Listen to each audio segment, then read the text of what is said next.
we're going to be taking out to the fields once we're able to get back out into the fields. Tonight, you're going to, some of you have already had a chance to interface with Bob Jenkins.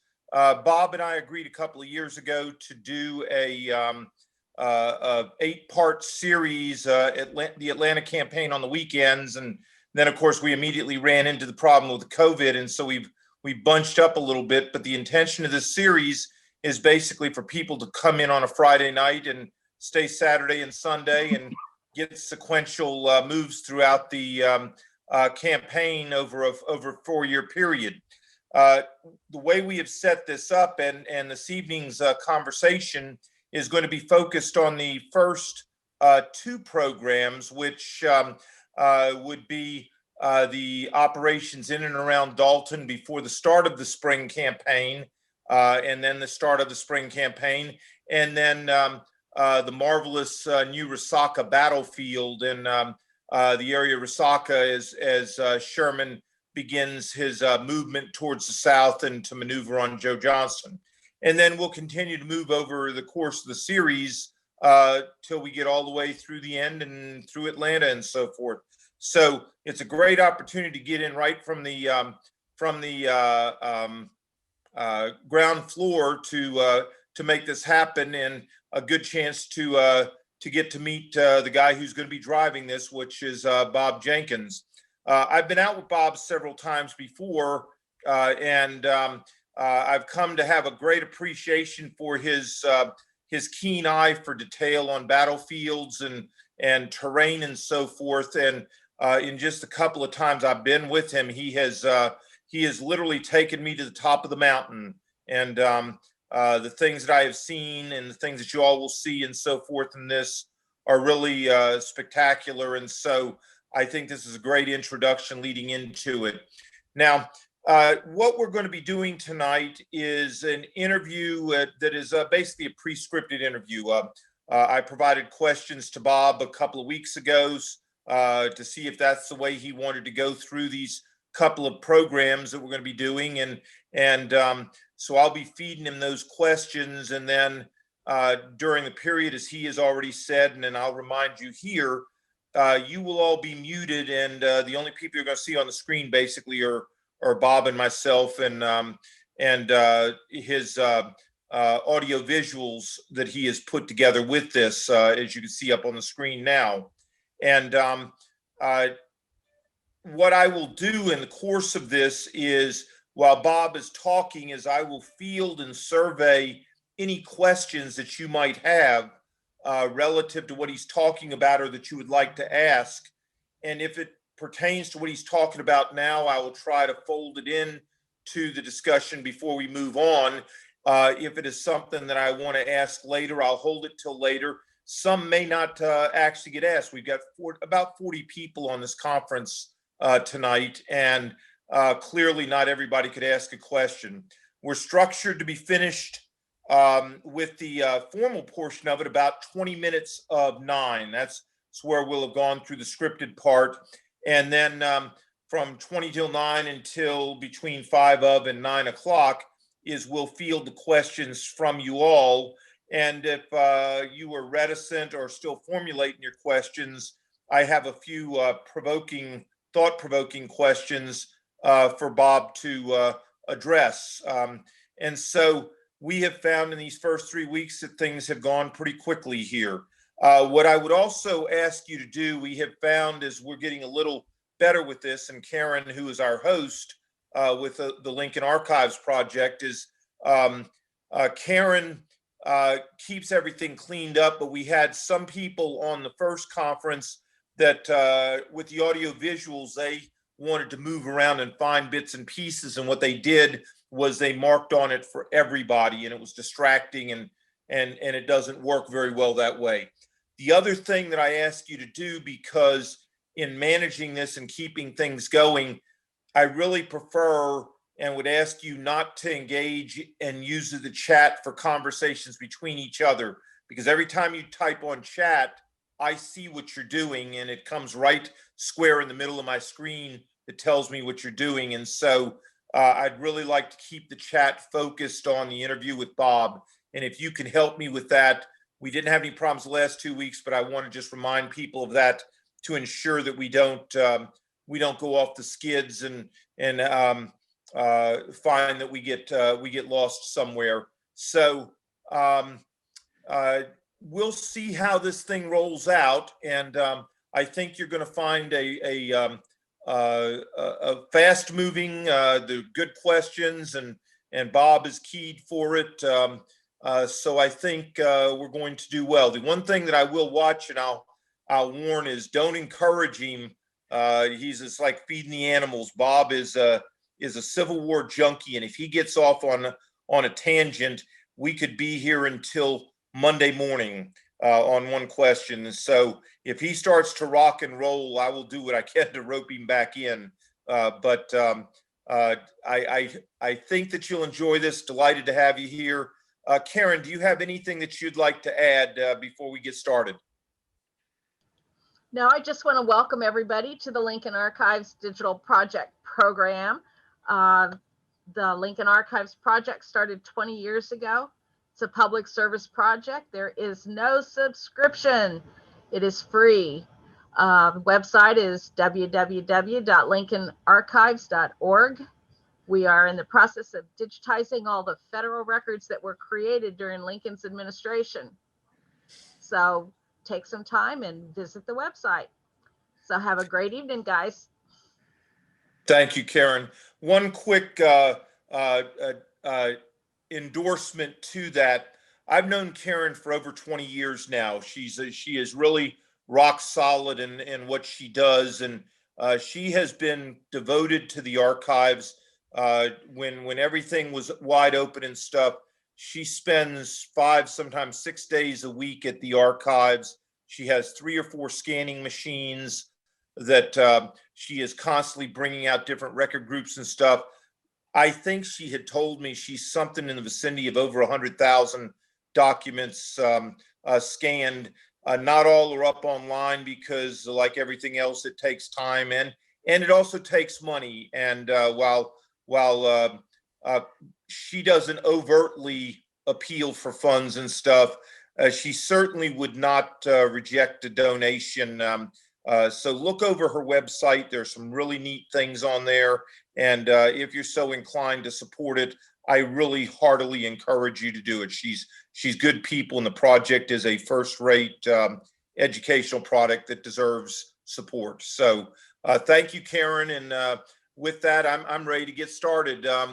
Robert, you have already confessed to being a reformed lawyer out of Dalton, and despite that, we still invited you on here. I get your interest in the Civil War, your publications on the Atlanta campaign. I get that. Your first book was on the Battle of Peachtree Creek, and it was a large, robust book. Why Peachtree Creek? Why'd you get started on Atlanta? Sure. Well, it actually was my Aunt Elaine's fault. Aunt E.M. When as I was a child, I grew up reading about everything I could get my hands on from 4th grade up. Grew up in Metro Atlanta in Chamblee, northeast side of Atlanta. Although my and those are all 3 pictures of me, by the way. Unfortunately, that's John Bell Hood driving to a program I did a living history, and I'm an equal opportunity employer. I played a federal soldier, and then yours truly does a little Elvis from time to time, or has known to. But to answer your question, why Peachtree Creek? Because I discovered that my own direct ancestor, my great-great-grandfather Jenkins' surname, was a member of Company E of the 31st Mississippi Infantry. And as I researched their unit to be able to explain to my aunt, who had discovered his microfilm or his compiled service records and wanted to know where all he served, what all that meant, in order to do that, I had to go into primary material because there was nothing published on the 31st Mississippi or on Peachtree Creek for that matter. So I got in pretty deeply into Peachtree Creek, and I realized that story needed to be told, both from the northern and southern perspectives, because there are a lot of heroes that haven't been uncovered yet. and it's a fascinating subject. Obviously, we're all drawn to the Civil War, but I'll tell you that every regiment is a famous regiment. They just haven't been discovered yet. People want to know, why is the Iron Brigade's famous, or this unit or that unit. The Orphan Brigade, the Kentucky Orphan Brigade, Norvell, are famous. Well, you know why they are? It's because somebody wrote a book about them. And I'm jesting somewhat, but the point is there were a lot of uncovered stories that needed to be told, and that's why Peachtree Creek evolved. That led to The Gates of Atlanta, a sequel or a prequel book, which you see in the middle of the screen. And the reason for that book was because in order to tell the story of Peachtree Creek, I had to also unwrap and unpackage this whole Hood versus Johnston debate.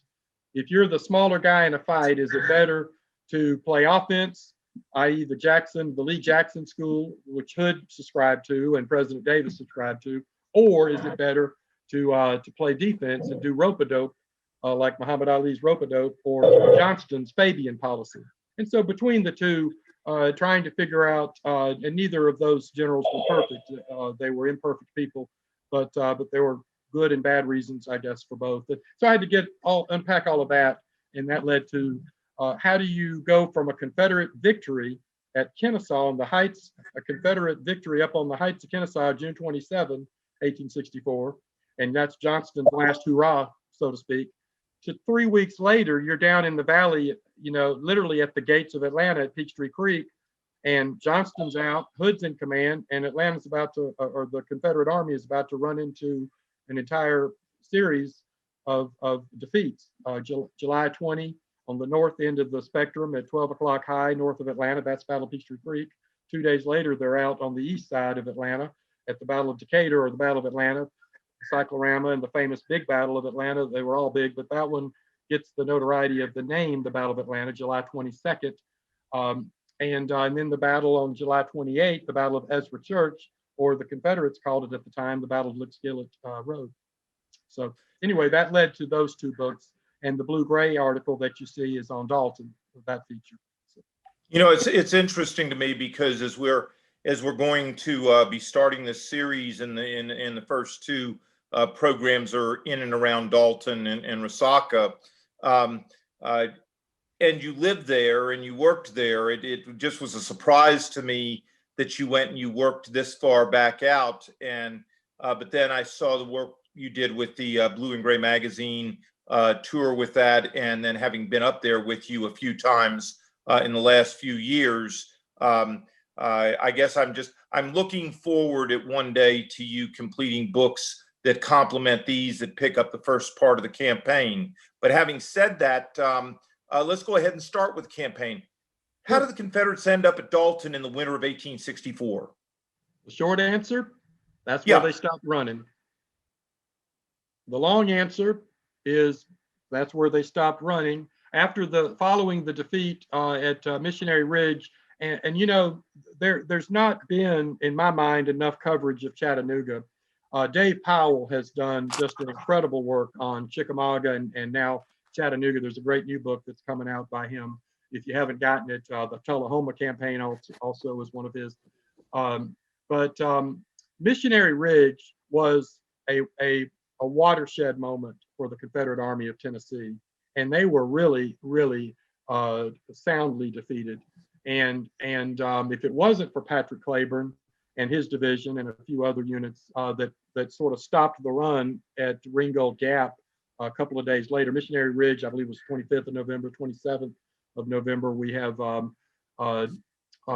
Ringgold Gap, and then basically that allowed time for the Confederate force to get into Dalton and stop running, essentially. To tell you how devastating that was, there were only about 38 to 39,000. 20% of them were without arms. They had dropped their guns or lost them or discarded them on the run. So when you've got almost a disorganized rabble of an army, 30,000 may be effective out of 38, and also a substantial number were without proper shoes. In other words, when we read in the history, we see without shoes. That doesn't mean they didn't have something like a piece of a shoe, but it meant that they had holes and that the shoes were unfit for them to be able to march effectively. So they were a mess. General Bragg, of course, resigned. Hardee was in command temporarily for a month, but that's why they stopped. And Claiborne bloodied the nose of some of the pursuing Federals under Hooker at Ringgold Gap and was able to stop the bleeding of the Confederate Army, and they were able to rest and refit there. Thanks. Tell us about the force that the Federals assembled for the spring campaign, and what was the Federals' grand plan for 1864? Absolutely. Before we leave this slide, that's a picture of Dalton. If you go back, Karen, I'm sorry, but I should have commented on that picture. That is Dalton. The actual photograph was taken in 1890. However, Dalton did not grow any for 20 or 30 years post-war. So in other words, what you're seeing in that shot, you're east of town on a hill near Fort Hill, by the way, looking west, northwest. And if you can see through the cloud or through the murky sky, you will see the southern half of Rocky Face Ridge. You see that ridge line. That's actually Mill Creek Gap, the low spot, straight out. So that's where I-75 goes through today at Mill Creek Gap or Buzzard's Roost Gap. And Dalton downtown is right there. Dalton was approximately 3,000 people, 3,000 citizens in 1864.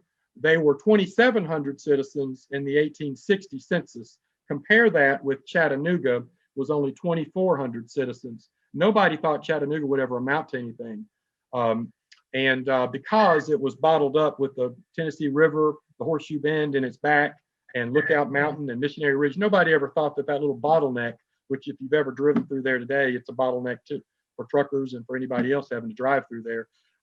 But Dalton was a growing town and was actually considered to be the town in that region, in this region, that was going to be the next railroad center. Unfortunately for them and for Dalton, the Civil War stymied her growth, and it grew Chattanooga. The buildup of Chattanooga happened because of the federal occupation in 1864. Once they captured Chattanooga in the fall of '63, and then used that as their launching pad for the Georgia campaign. The federal force that Sherman amassed, to answer your question, I'm sorry, I'm chasing rabbits already. If you want to go to the next slide now, Karen, thank you. The next slide is going to show, if you can, folks can look a little closer into it. That's a map of Dalton with the Confederate positions. And if anybody comes on, whoever comes on the tour, you'll have a copy of this map. I'll have one for you. But that is the situation on May the 9th, 1864. North of Dalton that you're seeing at the top, to the west where there was a flooded gap, you see the light blue, where the Confederate forces, General Stewart, A.P. Stewart, had some pioneer and engineers that dammed up a couple of the culverts, stone culverts underneath the trestles of the railroad there, and that's what caused that backup and flooding. But back to Lynn's question, there were, Sherman amassed 3 armies, basically the largest army group in this theater, the Federal Army of the Cumberland under General Thomas. He's my favorite Yankee, by the way. You'll hear that plenty of my praise for him on the tour. He's a Virginian, by the way. But General Thomas had the largest force, about 66,000 people in 3 corps. The 4th Corps under General Howard, the 14th Corps under John Palmer, and the 20th Corps, which was a merger of some Eastern troops. Some of the folks that got on early, I was talking about some of the old 11th and 12th Corps that had fought in the East had come west and merged with some Midwestern units like Harrison's Brigade of Hoosiers and other Midwesterners. And they synthesized into what was called the 20th Corps under Fighting Joe Hooker, the same famous general that thought he could whip Bobby Lee, and he got whipped instead at Chancellorsville. Now, by the way, I'm a fan of the 20th Corps, not necessarily of General Hooker, but of the 20th Corps. But Sherman amassed them along with the 23rd Corps, which was really the Army of the Ohio, a 1-corps army that was about 13,500 strong. They were in Cleveland, Tennessee, to the northeast, or north, almost due north of Dalton. Dalton, Cleveland, and Chattanooga form a triangle. And Chattanooga is really northwest of Dalton, about 28 miles. And Cleveland, Tennessee is almost due north of Dalton, up another railroad called the East Tennessee, Virginia, and Georgia Railroad, which Sherman was worried if Johnston blew up the trestle, the tunnel at Tunnel Hill, then he was going to have to use the other railroad line to come down the Cleveland Road from Cleveland to Dalton in order to supply his army. The third unit, which was his old army, which was Grant's old army, was the Army of the Tennessee, and they were the fellas that had really carried the water in the West. They'd won at Island Number 10 and Cairo, or Cairo, I guess, folks up north, we call it Cairo in South Georgia. Forts Donelson, Henry, Vicksburg, Shiloh, all of those, Memphis, all of those successes. And they would like to tell you that they were the reason why the Chickamauga defeat turned into a Chattanooga success because of their coming. But I think some of the fellows in the Army of the Cumberland had something to say about that as well. Anyway, so he amassed a large unit. It was going to be well over 90,000. Some numbers are as high as 106,000 when you start putting all the cavalry units and all the effectives. But he would not be with his Third Army. The Army of the Tennessee was the 15th Corps under Blackjack Logan, the 16th Corps under General Dodge, and then the 17th Corps under Francis Blair. But those guys were on leave, and they were up north and were not going to be joining until later in the campaign. So McPherson's going to be coming into this. John B. McPherson is going to be coming into this. He's now in command of the Army of the Tennessee. On paper with 24 to 30,000, but in actuality, he's going to be a little understrength. And the other problem we're going to get into in a little bit later, he's without eyes. He doesn't have any cavalry, and so that's going to be a problem that we're going to discover as we talk about the first chapter in the Georgia campaign. Okay, tell us about Joe Johnston's plans in the spring of 1864. Joe Johnston? Yeah. He didn't have any. Next. Okay. I'm kidding. I'm sort of kidding, but by the way, I tell that in jest, and people that hear me lecture, because I talk a lot about some of the positive attributes of Joe Johnston. There's been a considerable amount of historiography in the last 20 years by some friends of mine, Richard McMurray, Dr. McMurray, Dr. Stephen Davis, and even a relative, a great grandnephew, Sam Hood, who is a wonderful archivist. He has been able to uncover some family records to help dispel some myths about John Bell Hood. And I think that's all great. It's great for our understanding of history.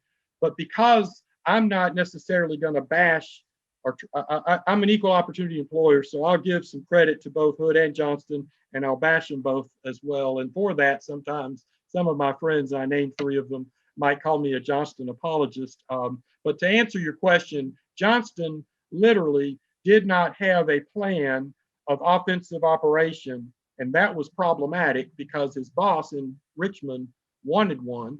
He wanted him to take the fight back to the north, back into Tennessee. I'm not sure how he was going to do that, but that's what President Davis wanted. He even dispatched Pendleton down to Dalton to have a conversation with him about trying to urge Johnston forward, and whether or not Johnston was saying, I need reinforcements. I've only got 40,000 here, and there's 15,000 under General Polk out in Mississippi, Alabama, out around Demopolis and Meridian, Demopolis, Alabama, Meridian, Mississippi, where my mother was from, by the way. But that unit Johnston was asking for, as well as to be reinforced from other departments in order to be able to just try to match up with Sherman in his advance. Johnston would later write in his narrative of operations post-war, I think 1868, that when he first arrived in Dalton, which was the day after Christmas, took command the 27th of December, when he arrived in Dalton, he wrote and believed that Dalton was indefensible. He said, my left flank's exposed. In other words, Sherman and any of the federal troops that he wanted could go down the backside of the ridges down to Rome and flank him over the Oostenaula River at Rome and get in his rear at Kingston and cut the Western Atlantic Railroad. And so Johnston wanted to withdraw immediately from Dalton and set up a line of defense more or less east-west along the south bank of the Oostenaula River from Calhoun to Rome. Calhoun and Rome being his ends. That's what Johnston would have wanted, but he didn't do it for two reasons. One, he was afraid of Richmond because he was getting emails all the time, telegraphs from Richmond saying, when are you going to advance? What do you know, and Johnston's with what? But Johnston knew that a retrograde movement would catch it from Richmond. The second reason was the Confederates had already been there a month and had their camps. A lot of them had winter huts, and morale was sort of starting to come around and turn around. And he knew that a retrograde movement would be devastating to the men as well as seeing another retreat. So those are the two reasons. That's the only reason why Dalton figured in the first chapter in this campaign. Otherwise, we'd be talking about Calhoun as the first chapter. Sure. I was intrigued, again, having been up there and been made a believer, I was intrigued by the Confederate fortification in and around Dalton, Heavens, even up top of Rocky Face Ridge and on top of the mountain. There's so many of them. Could you just briefly summarize the Confederate defenses that Johnston had set up? Absolutely. First of all, let me tell everyone, if you haven't heard this before, you'll hear it tonight, and I'll hammer it home, and I'll make a believer out of anybody that wants to come down I-75 and join me in Dalton to look at these earthworks. Dalton, Georgia, and Whitfield County, Georgia, have more earthworks, more Civil War earthworks than any other county in the nation. That's not just me talking. That's not just Bob Jenkins blabbing or bragging or whatever. That's from the guys with the green uniforms and hats, the Smokey the Bear guy. That's the park rangers. The National Park Service has determined that Whitfield County has more earthworks than any other county in the nation. Now, maybe back in the day, some of the counties in Northern Virginia and Cobb County in Marietta, Kennesaw, Georgia, used to have that distinction. Unfortunately, both of those saw too much development, and both of those have lost that distinction. We have more earthworks, and not just regular old earthworks. Okay, we have earthworks that are over your head. I've been to Fredericksburg, I've been to Spotsylvania, I've seen what's left of earthworks. I'm telling you, we have earthworks that look like they were dug yesterday. We have Confederate, federal, above ground, below ground, slave dug, dug under fire. We have rock lined. We have stone forts that look like the end of the war at Nashville. We have lunettes, the lunar shape. We have the zigzag. I'm losing my the traverses up the sides of hills and ridges and valleys. Stone walls, stacked rock. We have all types of earthworks. So this is a fortress. General Thomas called it the Georgia Gibraltar, a regular Gibraltar, and I would agree with that. So yes, there are extensive works, and we intend to get you in as many of them and interpret and talk about who was there and what was going on in each of these, from Dug Gap to Potato Hill to Rocky Face Ridge to Mill Creek Gap, Buzzard's Roost, Crow Valley, all of these, Tunnel Hill, all of these places. So. I was fascinated. Again, having done so many of these, you start to put things together in your head and stuff. And I certainly am not a Joe Johnson fan. People have known me a long time, know that I don't like Joe Johnson. How complicated. One of his descendants was married to my sister. And it didn't turn out too well. They ended up getting divorced. So I really dislike Joe Johnson, but I always was impressed by all the earthworks and stuff. And it did seem to me that he did intend to defend this as Gibraltar, but with all such things, there's always an Achilles heel. There's always a sally port. There's always something that that no matter how hard you plan, you can't do anything about it. And if the enemy finds it, you're in trouble. what were the Confederates' Achilles heel? Sure, absolutely. I'll get to, before I leave this slide, that's the great snowball fight, by the way. That image,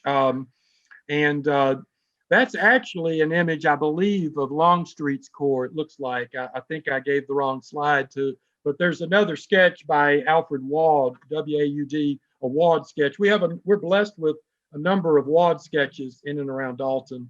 Some by William Wad, I believe his brother, some by Alfred, but the Great Snowball Fight, or the largest snowball fight in recorded history, happened in March 1864 in Dalton, by the way.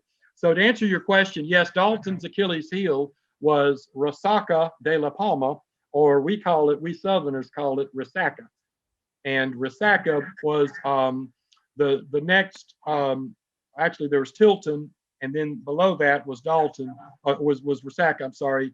13 miles south of Dalton is the town or the village of Resaca. And Resaca has only one strategic piece of importance, and that is that it's sitting at the Oostenaula River, and to its west is an open plain called Sugar Valley, and about 6 miles to its west, there's a little mouth of a little known gap, but now because of the Civil War made famous, called Snake Creek Gap. And Snake Creek Gap connects from the west side at Villanau. You travel east from Villanau about 3 miles, and then you can go south down into this narrow gap about 6 miles in length and open up, and voila, you are in the open plain right before Resaca, and all you got to do is march across those miles to Resaca to get in the Confederate rear. So yes, Resaca was the weak spot of the Dalton defenses. Okay. In the military engagements before the start, you can't tell the story of Dalton without Resaca, much like you can't tell the story of Richmond without Petersburg. I mean, the two go, it's peanut butter and jelly. The two stories of Dalton and Resaca go together. Sure. In the military engagements before the actual formal start of the campaign, were there any events or encounters that stood out to you that perhaps people just aren't aware of or don't pay much attention to before the start of the May campaign? Yes, there was an important series of events that occurred in February 1864. First of all, General Sherman had this grand idea that he wanted to go to Mobile.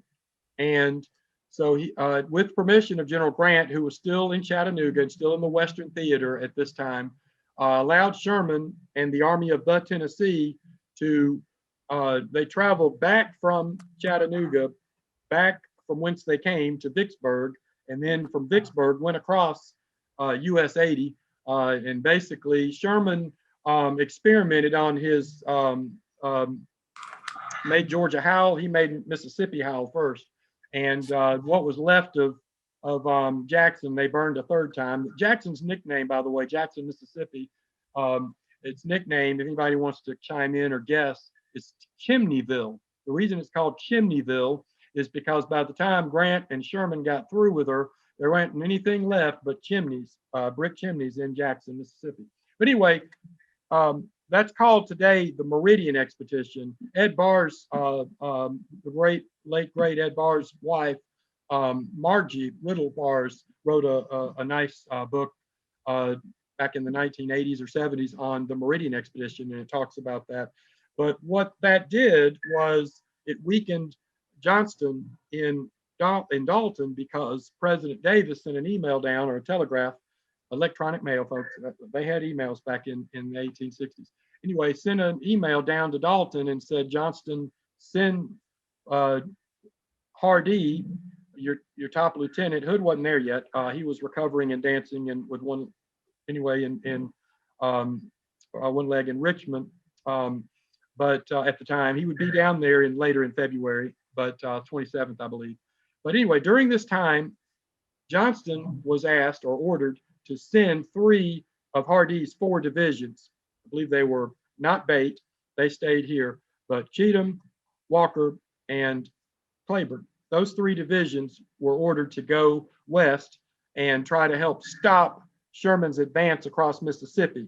Sherman got as far as Meridian, burning everything in sight, and his plan was to somehow get through Demopolis and cross over the wide river there and get down to Mobile, and thus close Mobile to as one of the last Confederate ports. But he didn't get that far past Meridian or the state line, because by that point General Forrest had taken out Sooy Smith and some of the Federal cavalry that was supposed to link up from Memphis and northwest Mississippi. That didn't happen. So Sherman had to go back. But meanwhile, back at the ranch here in Dalton, Johnston now only has about 20 to 24,000, not his 38 or 40,000, because half of the men have gone that way to deal with Sherman. And while they're in transit, Grant decides to send General Thomas to come knocking at the door in Dalton, just to see if that nut might be cracked. And if he could, if Dalton had been weakened and he could take it, then perhaps Dalton could be the big city today and not Chattanooga, because Thomas would have been able to capture Dalton in February 1864, and the Federal Army and everybody that follows the Federal Army, let's see, who all follows an army? Think about it, all the speculators, all the shops, prostitutes, everybody that follows an army would have come to Dalton instead of Chattanooga, and Dalton would be the big city today. But that didn't happen, because when he came down here in February with about 20,000 men, 20 to 24,000 in 4 divisions, evenly matched, by the way, with the 4 divisions that were left.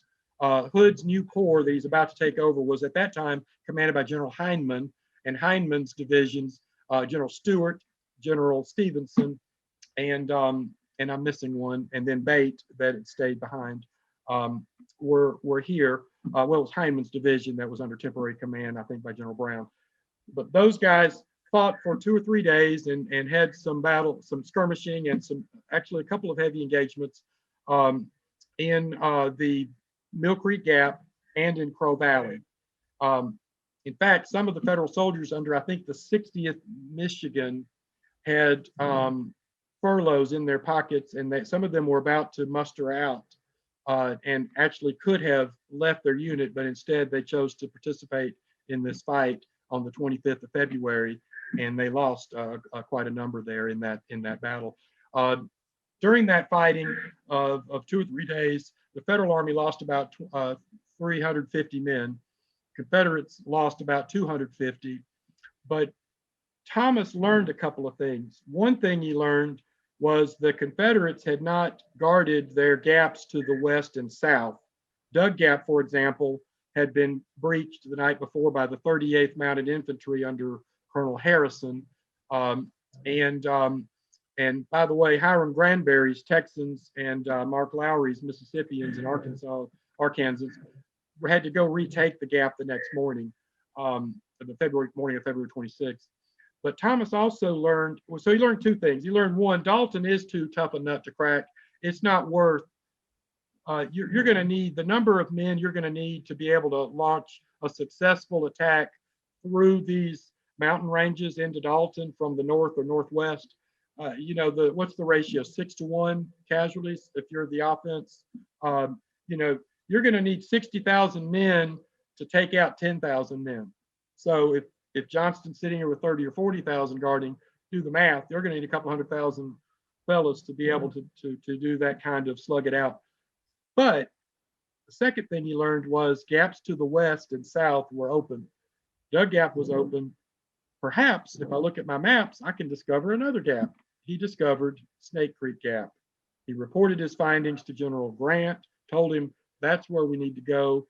Grant kind of dismissed him. We won't get into the Grant didn't like Thomas stuff tonight if you don't want to, but some people just don't jihad together very well. I don't know that they weren't necessarily bitter enemies. They just didn't jihad.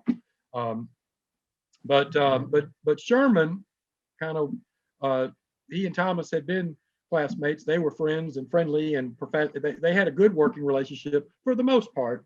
But he would throw Thomas under the bus every now and then to Grant if it suited him. And so, anyway, that's a little bit of that relationship we'll get into during the tour. back to our story though. Thomas said, let's go through Snake Creek Gap. I'll take my big army, 66,000, go in there and I'll cut the thing off if you let me go. And when Sherman came to Chattanooga, Thomas relayed that idea to him. Sherman dismissed it at first. He said, no, I want to send McPherson, his army, and I want to send him out to take Rome and thus flank Johnston. And that'll force him to withdraw from that fortress Dalton. Sherman was not as imaginative as Thomas was about the tactical advantages that Snake Creek Gap held. He wound up reluctantly late in the game, as late as April the 24th. Now they're going to launch this thing on May the 4th. They're planning on going May 1st. D-Day or G-Day, the first day of Georgia campaign, is going to be May the 4th. But April 24th, Sherman has to modify his plans because he learns two things. One, McPherson's 17th Corps that I mentioned before under Blair is not going to be down here in time to be participating. And two, McPherson doesn't have any cavalry down here either. They're having to do a lot of other things in Western Tennessee and other Mississippi and other parts. So they're not available. And so Sherman's going to have to borrow and bring around from Red Clay and Cleveland and the eastern part of Chattanooga and Tennessee, and bring some cavalry down, borrow some cavalry from the Army of the Cumberland, Thomas's army, to be able to put some eyes down there with McPherson. So he's going to be blind going through Snake Creek Gap. And Sherman also gives him a different order. I'm getting ahead of myself, I know, Lynn. I'm blending a couple of things, but he's going to tell McPherson essentially to make a raid. Get into Snake Creek Gap. We'll make a diversion and a demonstration up here with Thomas's men and also Army of the Schofield's Army of the Ohio north of town. We're gonna make a demonstration or make some minor attacks here and keep it hot enough to keep the rebels' attention while you go do the end run through Snake Creek Gap. And I want you to get through the gap quietly and make a dash out there, cut the railroad's line and the telegraph line, destroy the railroad, and then fall back to the mouth of the gap and wait. And then if Johnston comes south, if he retreats like we expect he will, you can fall on his flank as he's retreating and attack him again or strike him, or you can stay back in that mouth of the gap at Sugar Valley at the south end of Snake Creek Gap and wait for further developments. So that's what's going to happen. Sherman grows during this time frame to understand and appreciate what Thomas really meant with his strategy, but it's going to be too late, and he doesn't, one, equip McPherson with enough men and with eyes, horses, cavalry, and he doesn't clearly delineate and explain, I don't want you to make a raid, I want you to make a blocking maneuver and dig in and cut out Resaca, destroy the Oostenaula Railroad Bridge, for example, and lock it in. And now Johnston's stuck. He didn't get that. If he did get it, he got it too late in the game. So, fair enough. Well, you're right. You did skip ahead a few things, but that works out okay. I'm going to get to basically the last question of our structured portion of it. And if anybody has some questions, your opportunity would be to go ahead and put a question up on a chat in here, and I'll take a look at them as Robert answers these last ones. And if you don't have a questions or whatever, Robert, I still have 3 or 4 questions that I'd like to ask you. So let me ask you this last question. Could and should the operations around Resaca and Dalton have been decisive, and who's responsible for the failure to make it so? Okay, yeah, and let me give 2 points. I want to go back to a point. I've given a lot of the federal perspective. I want to give the Confederate side of the Snake Creek Gap debacle here in a minute, if we can remember. The answer to that question is one person and one person alone at that time understood the strategic and the tactical significance of Resaca, and that is General George Thomas, because he knew it's suitable to get a blocking unit in there and cut the thing off. If he could have gone in there with a sufficient force, or even if McPherson could have done it, But again, McPherson's not been in Northwest Georgia. He's been in Mississippi. He's briefly been in Chattanooga in November of 1863, but December, January 64, February, March, now we're April. Here comes McPherson late in the game, going into territory that he's not familiar with, without cavalry, with 2/3 of his mobile force. And so what's McPherson going to have to do as he goes into Snake Creek Gap? When he comes out of the gap, he's going to start deploying. As he comes across a road, he's going to have to send some units off. Okay, Dodge, you take this brigade and go up this road. Look to the south. You've got to cut a brigade here. Leave 2 brigades here at the mouth to cover our defense. So by the time he's actually gotten out halfway across Sugar Valley, his force is now much reduced, maybe 16,000. By the time he actually gets, there's a couple of crossroads that lead to Dalton, and one that leads to a couple of ferries that lead south toward Rome. He's blind. He has little or no cavalry. He doesn't know what's ahead of him. He doesn't know if he's about to get ambushed. So he's having to deploy all of these units. And so by the time he gets literally to within striking distance, the outskirts of Resaca, near where the battlefield is that we're going to see fighting on May 14 and 15, on May 9, he's there, but he's only got 6,000 or 8,000 that he can throw into the offense. Why? Because he's had to throw out so many units to cover all these flanks and these roads, and he doesn't know what's out there. And so that in effect is the story of what happens with McPherson. But let's talk about the Confederate side of things, because one of the really big unanswered questions in all of Civil War historiography, at least the Georgia campaign, is why was Snake Creek Gap left unguarded? That's a huge question, and we'll attempt to tackle it in detail as we get into the tour. But there is an article written by Wilbur Kurtz, who was an Atlanta historian for many years and city planner, artist. A lot of the beautiful paintings of the Great Locomotive Chase were from him. Wilbur Kurtz, Kurtz. It should be out there, and if you want to Google why was the Snake Creek Gap left unguarded, you might get a copy of his report on it, his article. There's also one at the Atlanta History Center. Now, he basically came out of it without a good answer, and no one has a real clear answer because there's just a lot of silence to it. But let me give you a suggestion. On May the 4th, again, that's the day Sherman is going to launch this thing. He was supposed to start on May the 1st. The grand strategy, and we didn't get into this, but the grand strategy was when Grant and Sherman met the month before at the Bennett House in Cincinnati. The plan was Grant was to go after Lee. He was going to basically hitchhike with or borrow Meade's Army of the Potomac and hound Lee into submission. And Johnston was the secondary or the diversionary, and he was to basically hound Johnston into submission.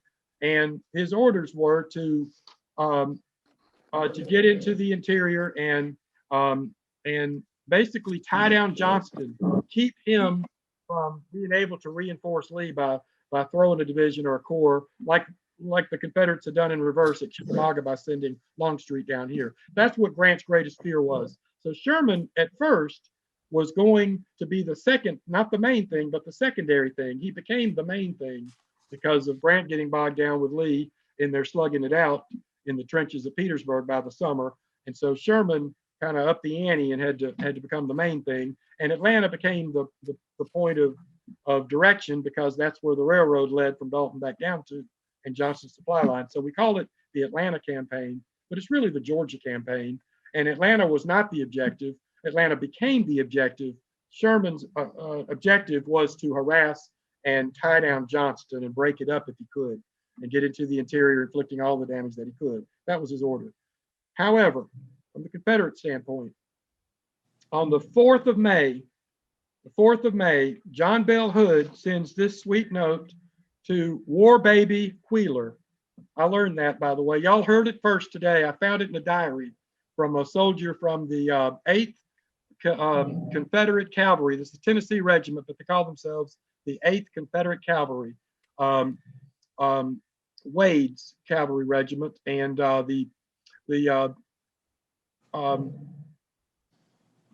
John Bell Hood sent this note: "My dear General," to Wheeler, "try and find out the location of Davis's division." That's Jefferson C. Davis, not the president. But that's the Jefferson C. Davis is commanding a division in the 14th Corps, and they are in Ringgold and headed down toward Tunnel Hill. Okay, try and find out the location of Davis's division and all about the pickets and etc. I am anxious to move, but fear General J, I wonder who that is, General J will abandon the idea. If you can get accurate information, it will have a great deal to do with it. Sincerely and truly, your friend, J.B. Hood.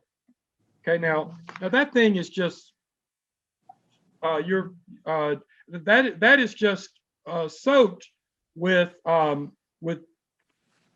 insolence, really. I mean, Johnston is in command of the force, not Hood.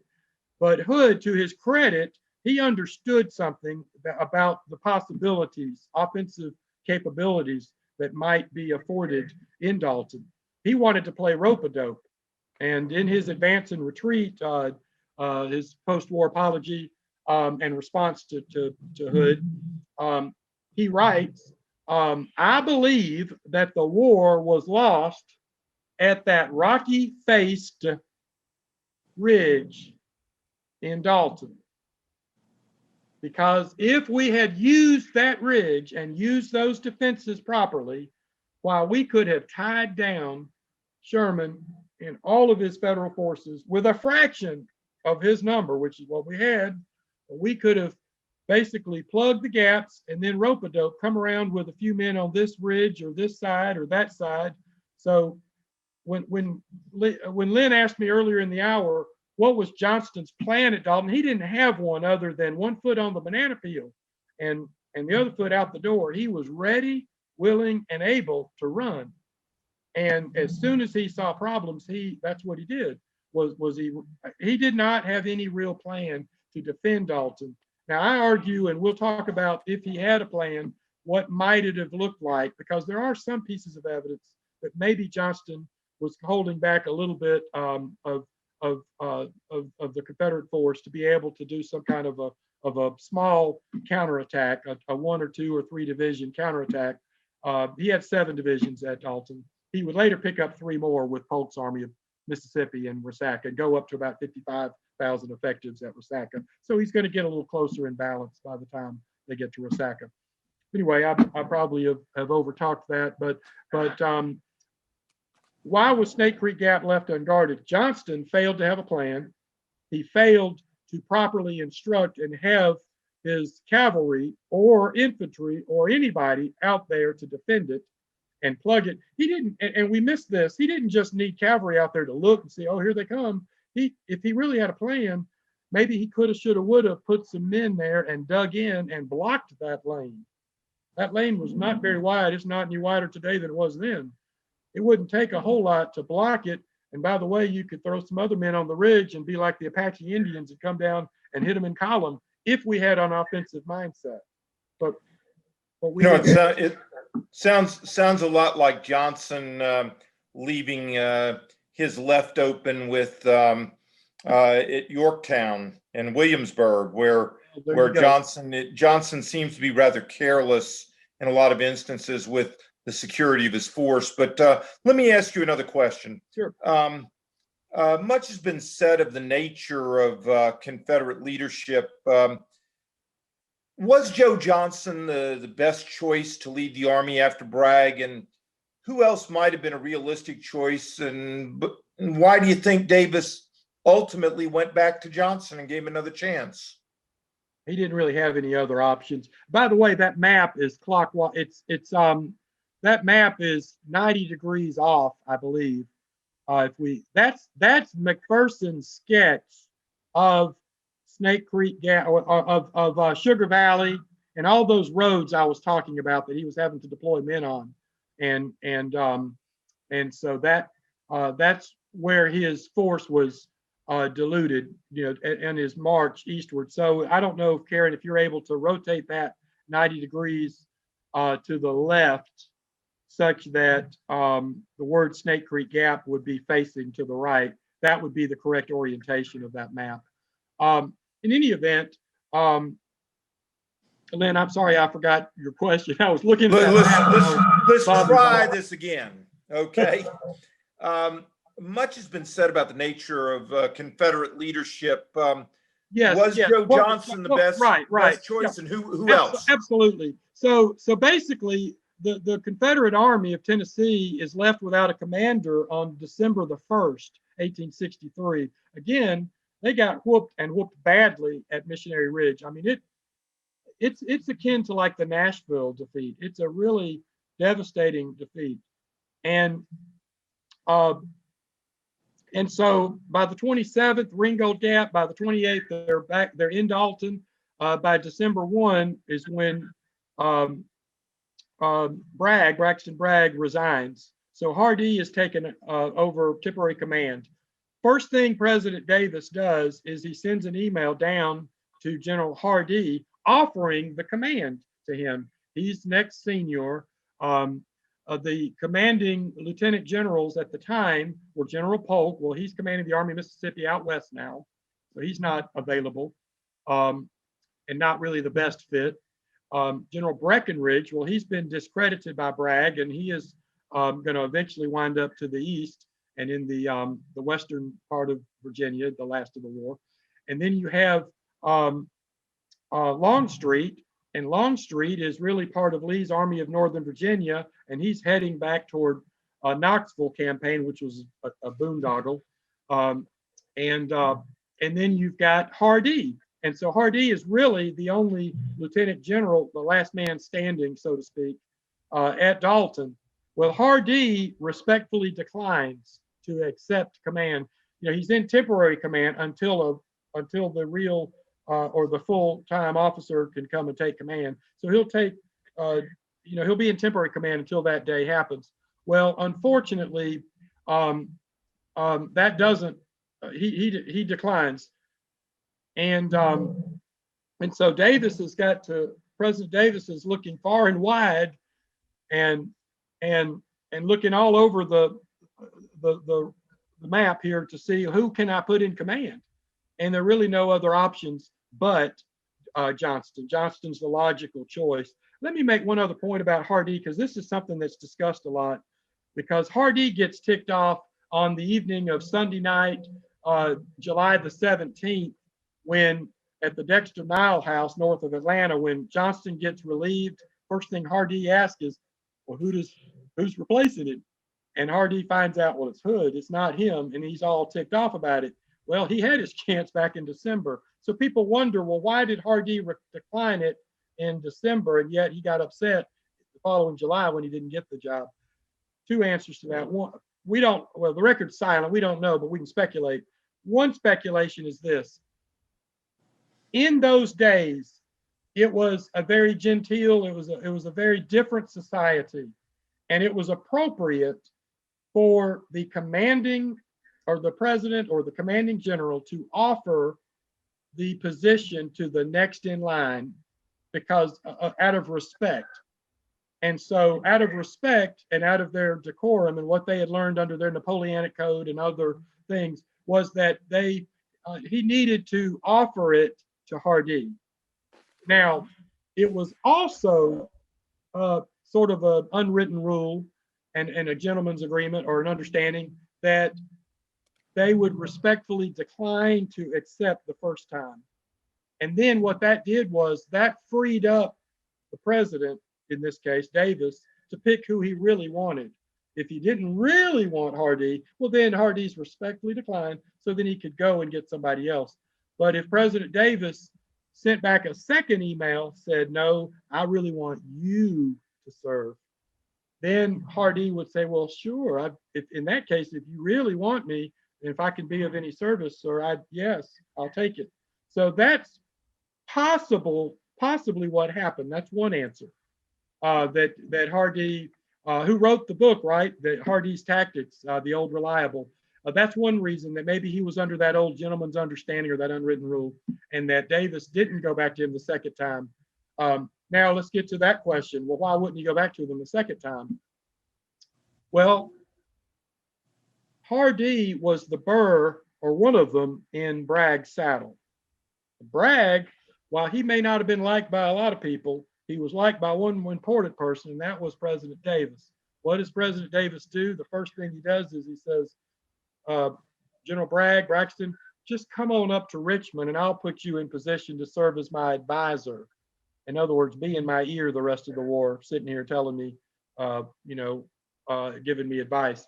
And so Bragg was no fan of Hardee or of Breckinridge for that matter. And so that had a lot, I think, to do with why Davis would not have gone back in the second time. So why Johnston? He looked far and wide. Johnston had his political support. He had Senator Lewis Wigfall, for example, who was in President Davis's ear, and other supporters that were saying, pick Johnston. The men like him. He's competent. He's solid. And I'll end with this if you want me to.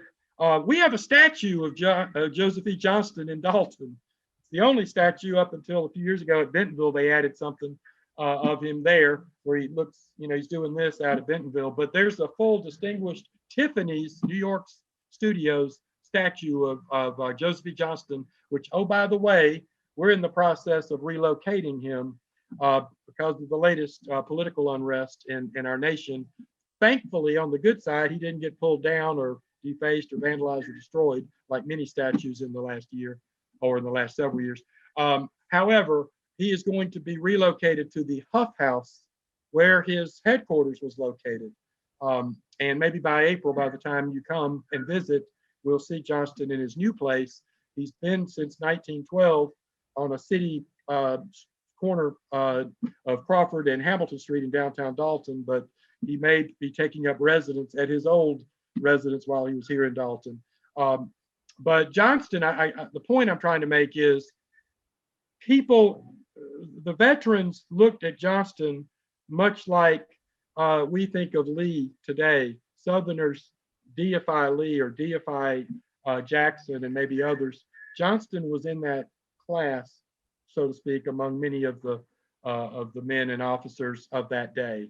It's only been in the last 50 years under historiography that we began to throw Johnston increasingly under the bus. And I'll tell you, in his defense, his Fabian tactics strategy, the idea of bend, don't break, fall back, that was successful under Fabius II, I believe, during the Second Punic Wars with Hannibal, and was able to defeat Hannibal in the North African army and save Rome and Italy, save Rome. George Washington was successful. He didn't keep New York, he didn't keep Boston, didn't even keep Philadelphia, but he kept an army in the field. Therefore, the dream of the revolution lived. And as long as they lived, the nation and the idea lived. And so that was Johnston's idea: win by not losing. And they'll give up eventually. Maybe England, maybe France, maybe something else. Maybe Lincoln will lose an election. Gee, elections are important in this country. Lincoln was so afraid of that very possibility that on as late as August the 5th.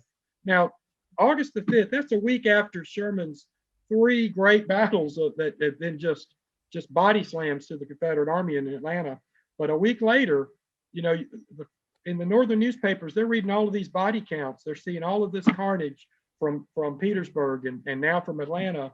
And President Lincoln was so fearful that they were going to lose the election, the Republican Party would be ousted in November, that he had his cabinet all sign on the back of a folded piece of paper. He didn't let them read it, but he folded up a paper and he had all of his cabinet signed it April the 5th, I believe. And what was in that letter that we learned later was, gentlemen, it appears that we may lose the election of November. If so, it will be because the other party has promised peace. And if that is to occur, you are all swearing your allegiance by signing this envelope, this letter, that you will do everything you can to help me win this thing before we have to turn over the keys to the kingdom, before we have to turn over. Back then it was in March, not January 20th like it is today, but back then it would have been in March. And so Lincoln was counting on, I got to figure out a way to get this war over with. If I lose the election, I may could still help the nation be preserved by winning the war by March. I'd like to ask one last question, and appreciate, as always happens with these things really go quickly. In terms of national strategy, the Atlanta campaign, in Grant's eyes, what does Sherman have to do to be considered successful, and what conversely constitutes success for the Confederacy in this campaign? Success for the Confederacy, really, if you get back to it, is Johnston's idea of still living. You know, at the end of the day, are we still standing? Success for the Confederacy is repelling the Northern invasion, at least holding it off enough to maybe be able to live another day, fight and live another day. So the idea that, but you've got to use offense sometime. And to his credit, he did occasionally, a couple of times, or he tried a couple of times. But the idea of bottling up Sherman in Northwest Georgia, using the ranges and ridges here, and this is called the Ridge and Valley, the land of Ridge and Valley, Northwest Georgia. It looks like like an old washboard if you look at it topographically. So Confederate success, easy.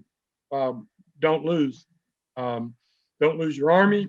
If you have to lose a city here or there, okay, but don't lose your army and keep alive. So play keep away, so to speak. Now that doesn't, us Southerners like a good fight. I mean, I grew up on Lee and Jackson, and we love all that stuff. But in reality, the Washington idea, the Fabian idea, this is kind of painful for us. But you know, the Vietnamese didn't win too many battles, but they won the war, the North Vietnamese. Why? They won by not losing. They kept it up until it didn't pay. Now, there are a lot of other things going on politically in the United States, but the point I'm making is the will to fight.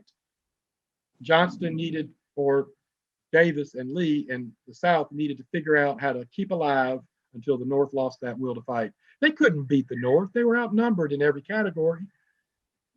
Men, material, money, and oh, by the way, all their ports are blockaded. They're not getting any immigrants. The North actually gained in population during the war, actually grew, while the South, there's a whole generation of people in my family, and all of my family from the deep South, Mississippi, Alabama, Georgia. But there's a whole generation of aunts that were old maids. Why? Because there weren't any able-bodied men. There were no men. The whole generation was lost. So a lot of my ancestors, I look back, there were 8 children, and one, you know, these 3 boys and these 2 girls and these 5 women or whatever that didn't marry. For the North, let me get out, I'll chase another rabbit, Lynn. But for the North, Sherman again began the campaign as the secondary feature. His job was to pin Johnston down.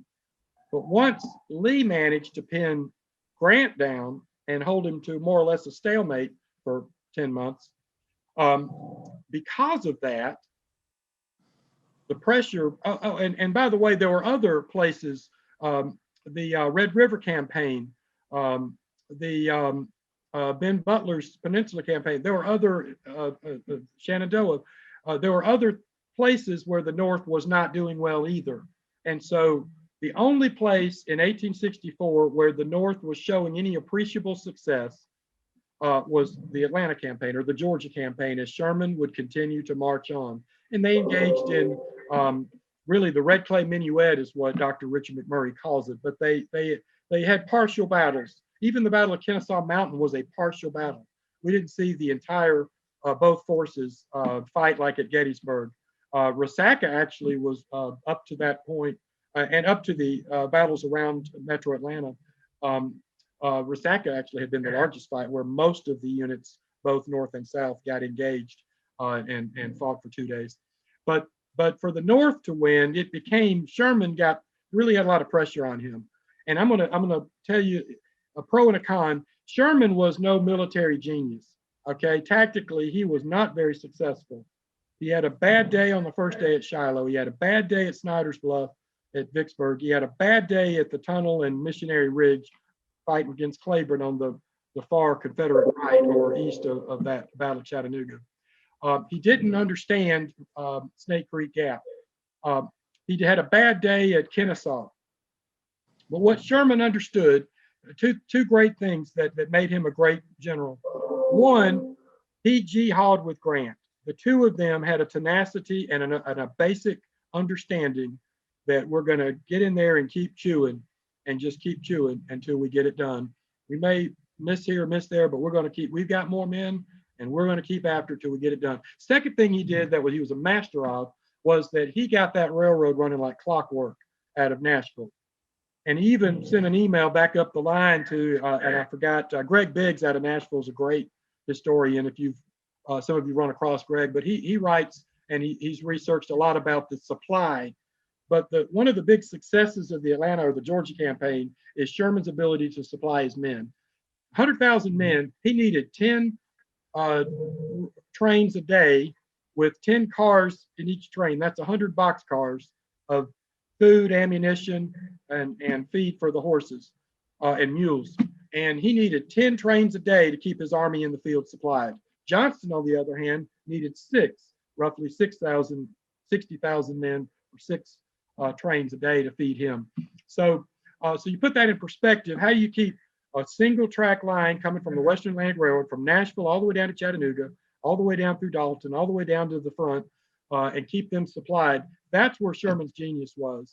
The email he sent back was, "Sir, if you don't keep that line open and keep me fed, we'll eat your mules up, eat your mules up." He had this fun little nervous habit that when he got excited, he would repeat it a couple of times. "I'll eat your mules up, eat your mules up." Anyway, we'll tell some fun Sherman stories, hopefully, and some other characters throughout this tour. Well, Bob, I'd like to thank you. As always, these things go pretty quickly, and I appreciate the folks who joined us on this, and I hope that you enjoyed it.